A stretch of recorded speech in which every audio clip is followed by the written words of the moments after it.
Hi friends, காளான் பிரியாணி செய்யலான்னு ready ஆகிட்டேன். அது திரும்பவும் ஹேருக்கும் ஸ்கின்னுக்கும் கொஞ்சம் போட்டுக்கலாம். ஏன்டா கொஞ்சம் ஃபங்க்ஷன்லாம் வருது, எனக்கு பர்த்டே வருது, தம்பிக்கெலாம் பர்த்டே வருது, சரி ஃபங்க்ஷன்லாம் வருது, கொஞ்சம் இந்த வீக் ஃபுல்லும் ஃபங்க்ஷன் தான், அதனால் சரி சொல்லிட்டு கொஞ்சம் ரெடி ஆகிக்கலாம் அப்படின்னு சொல்லிட்டு நம்ம குளிச்சுட்டு வந்தாச்சு. குளிச்சுட்டு வந்துட்டு தலையை காய வச்சுட்டு நம்ம முடி என்றைக்கு வளரும் அப்படி பார்த்துக்கிட்டு இருந்தாச்சு. அதோட சரி சொல்லிட்டு காளான் 2 பாக்கெட் இருந்துச்சு, வாங்கிட்டு வந்து நல்லா கழுவிட்டு வெங்காயம் தக்காளி எல்லாத்தையுமே அதை நல்லா கழுவிட்டு தம்பி வந்திருந்தான், அவங்கள கொஞ்சம் பேசிக்கிட்டு இருந்தேன்.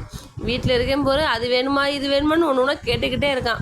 இஞ்சி பூண்டுலாம் அப்படியே அரைச்சதை உரமா வச்சுட்டு காளானை கழுவி வச்சுட்டு தக்காளி வெங்காயம் கொத்தமல்லி கருவேப்பிலை பச்சை மிளகா இஞ்சி பூண்டு தயிர் எல்லாமே எடுத்து வச்சாச்சு. காளானை அப்படியே பொடியாக கட் பண்ணிவிட்டு அவனுக்கு எனக்கு சண்டை தான் வரும், மாமியார் மருமக மாதிரி சண்டை போட்டுகிட்டே கிடப்போம் 2 பேரும்.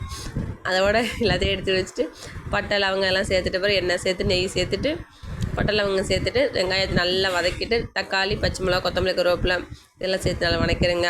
வதக்கின பிறகு உப்பு சேர்த்துட்டு கொஞ்சம் காஷ்மீர் சில்லியும் சேர்த்துட்டு நல்லா வதக்கிறேங்க. அப்புறம் மறுபடியும் கொத்தமல்லி கருவேப்பிலை சேர்த்துட்டு இஞ்சி பூண்டு பேஸ்ட்டு சேர்த்துட்டு காளான் பொடியாக கட்டி வச்சுருந்த காளானையும் சேர்த்துருங்க. காளானை சேர்த்து நல்லா வதக்கிறேங்க.